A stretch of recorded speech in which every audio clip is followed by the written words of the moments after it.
Houve muitas crises na história da humanidade, muitos períodos de interregno, nas quais as pessoas não sabiam o que fazer, mas elas sempre achavam um caminho.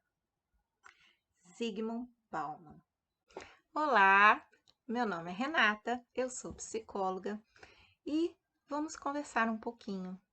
Eu comecei hoje com uma citação de um autor que é um filósofo muito importante, que fala de situações da nossa época, que a gente chama de pós-moderna, e ele diz que as relações que nós estamos nos estabelecendo, né, que estamos estabelecendo hoje, são relações muito frágeis.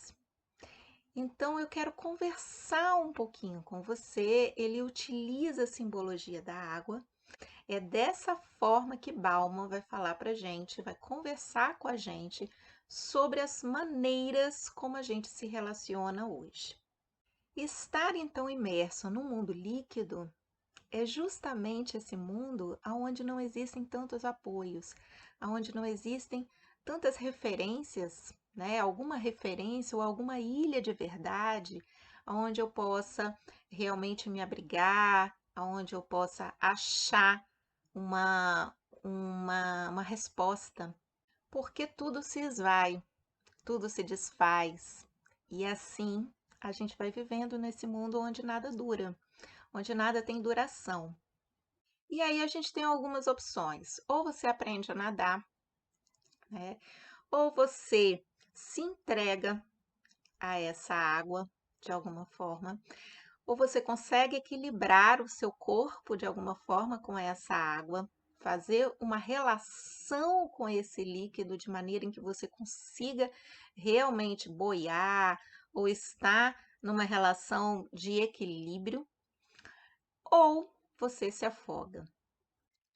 Por outro lado, a água nos dá a possibilidade de se adaptar a situações diferenciadas, a entrar em terrenos, não importando se esse terreno ele é grande, é pequeno, se é só um caminho estreito. Então a água, ela faz com que a gente consiga entrar nos espaços mais difíceis de serem explorados. E ela também nos dá essa sensação de movimento. E é exatamente isso que ele fala no primeiro, na citação que eu passei para vocês. Que na verdade, por mais que pareça que não existe uma saída, nós sempre conseguimos achar uma saída. Assim como a água é capaz de passar pelos espaços mais íngremes, mais difíceis, mais apertados. A água nos dá essa sensação de fluidez, de leveza. Ela não vacila diante de uma passagem estreita, perigosa ou íngreme. Essa capacidade da água de se depositar em qualquer espaço vazio é muito interessante. No entanto, pode se tornar também muito perigoso se as pessoas começarem a se perder nessa fluidez.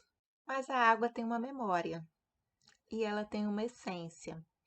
E mesmo que ela se adapte a qualquer recipiente, ela vai levar com ela sempre, em qualquer situação, a sua essência.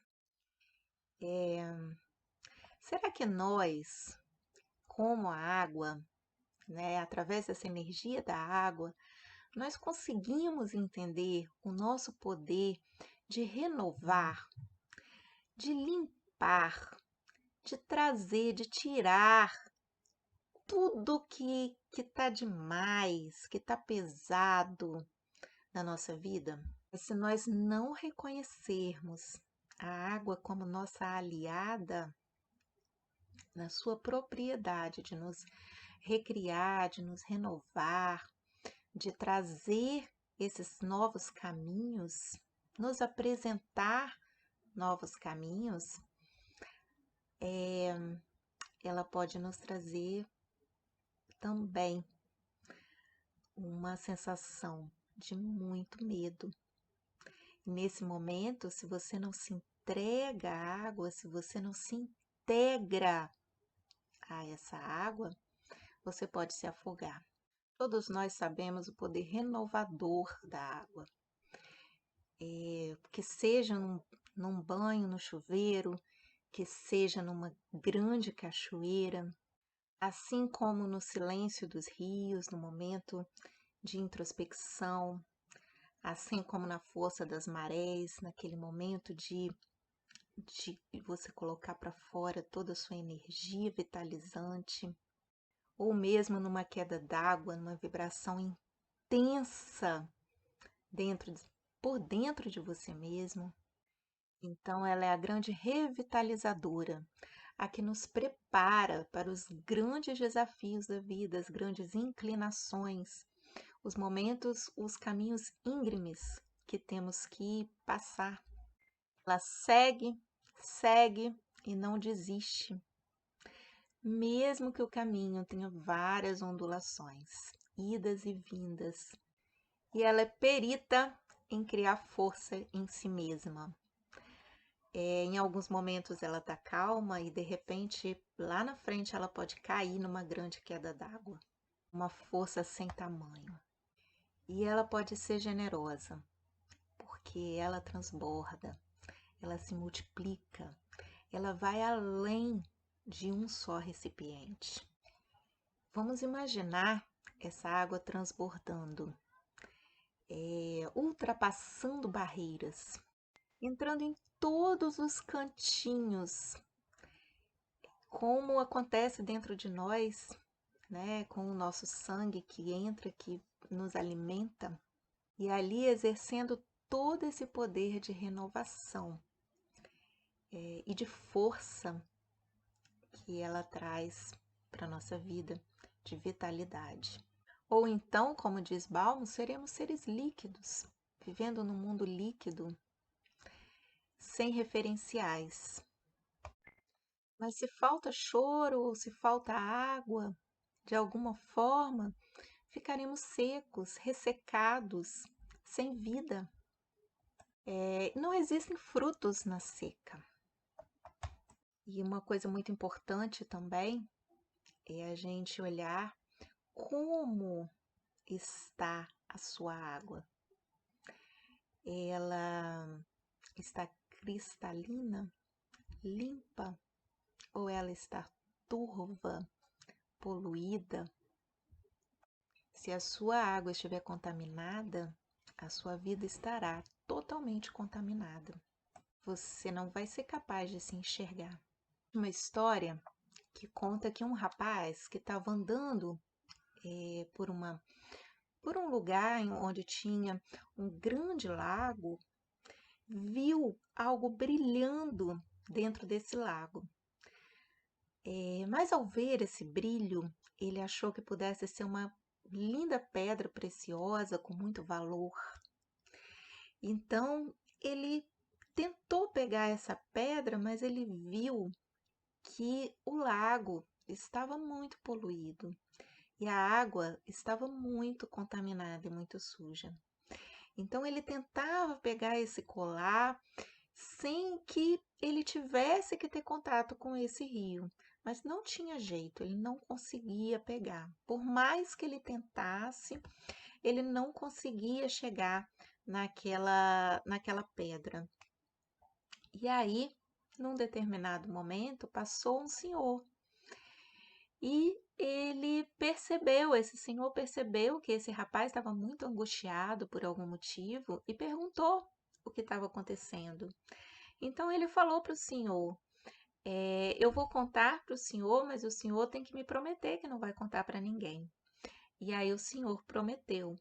Então ele contou para esse senhor que ele estava tentando pegar aquela pedra, mas que ele não conseguia. Então o senhor falou para ele que talvez ele devesse olhar para cima, para o galho, em vez de olhar para o rio imundo. E nesse momento que esse rapaz olhou para o galho, ele viu que o que estava realmente transluzindo, aquela luz que ele estava vendo, era de um colar que estava pendurado no galho dessa árvore. E nesse colar tinha uma grande pedra de diamante. Muitas vezes entramos dentro de uma água poluída e esquecemos de olhar para onde realmente importa, para o reflexo, para aquilo que realmente, para a nossa capacidade de limpar esse lago e esse rio e entender que muitas vezes ele está refletindo exatamente quem nós somos. Talvez tenhamos que parar de olhar para a água poluída, parar de entrar na água suja e olhar para cima e ver onde está o nosso verdadeiro valor. A partir daí, sim, nós podemos transformar a nossa água em um reflexo totalmente cristalino. Garanta que a sua água seja cristalina. Trabalhe para que a sua água seja sempre pura e limpa e possa ser renovadora na sua vida.